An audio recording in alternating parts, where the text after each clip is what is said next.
तर हे पहा, आज आपण उन्हाळी वाळवणातील दुसरा पदार्थ घेऊन आलेलो आहोत, साबुदाणा बटाटा पापड. साबुदाणा बिलकुलही न शिजवता किंवा तेलाचा बिलकुलही वापर न करता आपण हा पूर्ण व्हिडिओ पाहिलेला आहे. तर व्हिडिओ स्किप न करता पूर्ण पाहायचा आहे. व्हिडिओ आवडला तर व्हिडिओला लाईक आणि चॅनलला सबस्क्राईब करायला विसरायचं नाही. त्यासाठी आपण इथे सुरुवातीला दाखवल्याप्रमाणे 1 वाटी असा साबुदाणा 5 ते 6 तास छान असा भिजून घेतलेला आहे. रेग्युलर आपण खिचडीसाठी भिजवतो तशा प्रकारे भिजून घेतलेला आहे. तर 5 ते 6 तास साबुदाणा भिजल्यानंतर आपण इथे त्याच वाटीने 3 वाटी असं पाणी गरम करून घेणार आहोत. गरम म्हणजे अगदी छान अशी उकळी काढून घ्यायची आहे. तर पाणी इथे झाकण ठेवून आपण एक उकळी काढून घेऊया. पाण्याला उकळी आलेली आहे. आपण त्यामध्ये आपण भिजून घेतलेला साबुदाणा ॲड करून घेणार आहोत. तर इथे आपण गॅस बंद करून घ्यायचा आहे आणि साबुदाणा ॲड करायचा आहे. छान असा मिक्स करून घेऊया आणि झाकण ठेवून रात्रभर म्हणजे ओव्हरनाईट आपण हा झाकून बाजूला ठेवून देणार आहोत. तर हे पहा, एक रात्र छान असा साबुदाणा भिजल्यानंतर अशा प्रकारे छान फुललेला आहे आणि छान असा चिकट देखील झालेला आहे. तर याची कन्सिस्टन्सी आपल्याला अशीच हवी आहे, खूप जास्त मोकळा व्हायला नको. त्यानंतर मी इथे साबुदाण्याच्या दुप्पट बटाटे घेण्याचा प्रयत्न केलेला आहे. जसं की आपला साबुदाणा पावशेर असला तर आपल्याला अर्धा किलो बटाटे घ्यायचे आहेत. तशा प्रमाणात मी 1 वाटी असा साबुदाणा घेतलेला आहे. त्याच्या दुप्पट इथे मी बटाटे घेतलेले आहेत. तर बटाटे छान असे उकडून घ्यायचे, अगदी आतमध्ये कच्चे वगैरे राहायला नको. बटाटा कच्चा राहिला तर तुमचे पापड उलण्याची शक्यता असते. त्यामुळे अगदी छान असा बटाटा शिजला गेलेला पाहिजे. त्यानंतर आपण इथे या पातेल्यामध्ये 4 वाट्या असं पाणी गरम करून घेऊया. छान असं गरम करून घ्यायचं आहे. उकळी वगैरे नाही काढली तरीही चालेल. तर पाणी आपलं इथे छान गरम झालेलं आहे. आपण गॅस बंद करून घेऊया आणि पाणी अगदी थोडंसं कोमट करून घेऊया. तर पाणी इथे कोमट झालेलं आहे. बटाटे देखील छान थंड झालेले आहेत. तर मी मिक्सर जारचा छोटा भांडं घेतलेला आहे. त्यामध्ये साबुदाणा ॲड करून घ्यायचा. त्यानंतर अगदी थोडेसे बटाट्याचे काप देखील इथे ॲड करून घ्यायचे. फक्त साबुदाणा किंवा फक्त बटाटे मिक्सरला फिरवायचे नाही. पाणी ॲड न करता आपण हे मिक्सरला फिरवून घेऊया. तर अशा प्रकारे फिरवून घेतल्यानंतर आपण इथे पाणी ॲड करून घेणार आहोत. खूप जास्त पाणी गरम असताना मिक्सर जारमध्ये ॲड करायचं नाही, मिक्सरचं भांडं बिघडू शकतं. तर आपण पुन्हा एकदा अशा प्रकारे मिक्सरला हे फिरवून घेणार आहोत.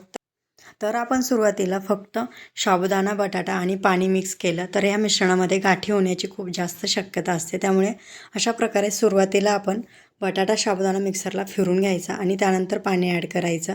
तर अशाच प्रकारे आपण इथे मिश्रण फिरून घेतलेलं आहे. तर अंदाजे मला इथे 3 वाट्या पाणी एवढं मिश्रण फिरून घेण्यासाठी लागलेलं आहे.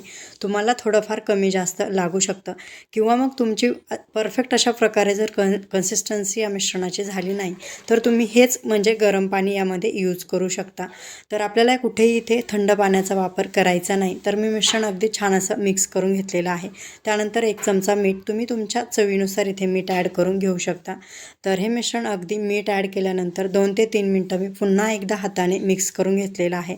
त्यामुळे अगदी पांढरं शुभ्र देखील होतं आणि फ्लफी देखील होतं. तर इथे लक्षात ठेवायचं की थंड पाण्याचा वापर करायचा नाही. त्याचबरोबर खूप जास्त पातळ देखील करायचं नाही. खूप जास्त पातळ केलं तर तुमचे पापड खूप जास्त पातळ तयार होतात आणि तळताना ते जळले देखील जातात. तर आपलं इथे मिश्रण मिक्स करून झालेलं आहे. तर परफेक्ट असं झालं की नाही ते कसं ओळखायचं, अशा प्रकारे प्लेट घ्यायची आणि त्यावरती मिश्रण ओतून पाहायचं. अशा प्रकारे थोडासा जाडसर असा पापड आपल्याला करायचा आहे, खूप जास्त पातळ करायचं नाही. तर आपलं इथे मिश्रण अगदी परफेक्ट असं झालेलं आहे. त्यानंतर मी इथे चवीनुसार 2 ते 3 मिरच्या मी फक्त ठेचून घेतलेल्या आहेत.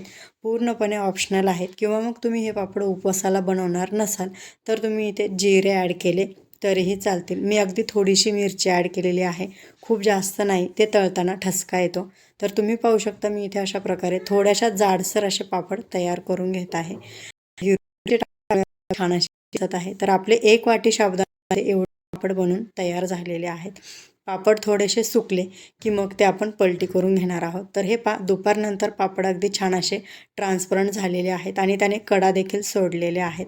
तर आपले इथे पापड अशा प्रकारे सुकलेले आहेत. तर आपण ते पलटी करून घेऊया. तर हे अगदी सहज असे पलटी होतात. खूप जास्त जर पापड पातळ झाले आणि आपण हे दुपारच्या नंतर पलटी केले नाही तर ते मेन कापडाला चिकटून बसण्याची शक्यता असते. त्यामुळे अशा प्रकारे थोडेसे ओलसर असतील तेव्हा आपण हे पलटी करून घ्यायचे आहेत. तर आपण हे पलटी करून सुकवून घेऊया. तर 2 ते 3 दिवसाच्या उन्हानंतर आपले इथे पापड छान असे तयार झालेले आहेत. आपण हे तळून पाहूया. तर हे खूप जास्त कडकडीत तेल गरम करायचं नाही. पापडाचा कलर लालसर होऊ शकतो किंवा मग पापड अगदीच तुमचे पातळ झाले असले तर तेलामध्ये पटकन जळल्या देखील जातात. त्यामुळे अगदी मीडियम टू लो फ्लेमवर अगदी छान असं तेल गरम करून घ्यायचं. तर तुम्ही पाहू शकता अगदी छान असे टम्म असे दुप्पट तिप्पट आपले पापड इथे फुललेले आहेत. पापड सुरुवातीला टाकल्यानंतर तुम्ही साईज पाहू शकता आणि तळल्यानंतर देखील साईज पाहू शकता. अगदी छान असे पापड आपले इथे फुलत आहेत. तर आपण इथे तेलाचा एकही थेंब न वापरता उन्हाळी वाळवणातील हे पापडाची रेसिपी पूर्ण पाहिलेली आहे. त्यानंतर तुम्ही पाहू शकता आपण इथे पापड तळल्यानंतर आपण इथे सुक्का पापड देखील ठेवून पाहूया. अगदी दुप्पट तिप्पट आपले इथे पापड फुललेले आहेत आणि चुरून देखील पाहूया. अगदी छान चुरलं देखील जातोय. तर तुम्हाला आपली ही उन्हाळी वाळवणातील रेसिपी कशी वाटली आणि आपली ही पापडाची रेसिपी देखील कशी वाटली ते कमेंट करून नक्की सांगा. व्हिडिओ आवडला असेल तर व्हिडिओला लाईक आणि अशाच प्रकारे उन्हाळी वाळवणाच्या रेसिपीज पाहण्यासाठी चॅनलला सबस्क्राईब करायला विसरू नका. व्हिडिओ पूर्ण पाहिल्याबद्दल धन्यवाद.